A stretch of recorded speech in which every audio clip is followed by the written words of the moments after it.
We've got more breaking news coming in now that 23-year-old Delhi gang rape victim has significant brain injury, infection in her lungs and abdomen, and she's currently struggling against all odds at Mount Elizabeth Hospital, where her condition continues to be quote-unquote extremely critical, the hospital has said today. In a statement, Dr. Kelvin Loh, the CEO of Mount Elizabeth Hospital, has said that the patient is currently struggling against the odds and fighting for her life, as at 28 December 11 a.m. the patient continues to remain in an extremely critical condition.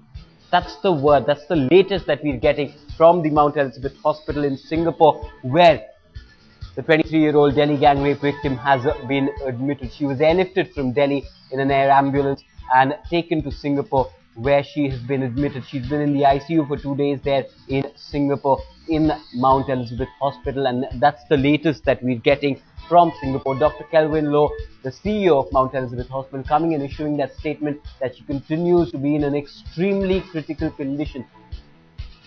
So the 23-year-old is certainly in the need of your hopes and prayers, and let's hope that she does pull through. She's shown an awesome amount of bravery over the last few days as she's battled for her life. For more on this story, we'll go across to Ruchika Tomar from the newsroom. And Ruchika, what's the latest medical bulletin that we've gotten from Singapore?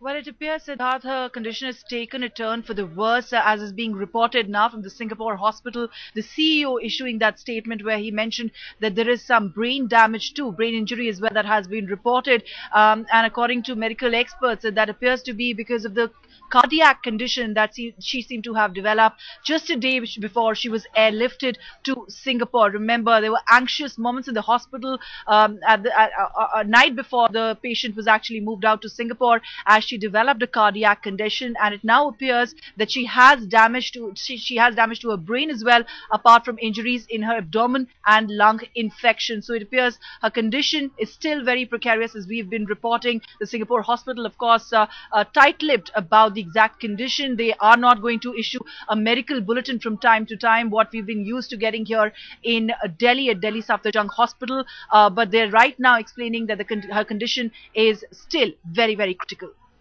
Right, Ruchika, but then what this development does is also bring into question the logic of airlifting the 23-year-old and moving her to Singapore in such a critical condition.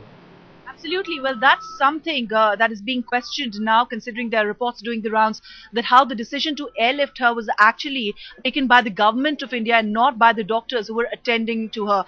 But again, we spoke to some of the medical experts. In fact, leading doctors here in India, we spoke to Dr. Devi Shetty as well as Dr. Sanjeev Bagai, who are noted cardiologists and doctors, and they said holistically it appears to be a sensible decision, a wise decision.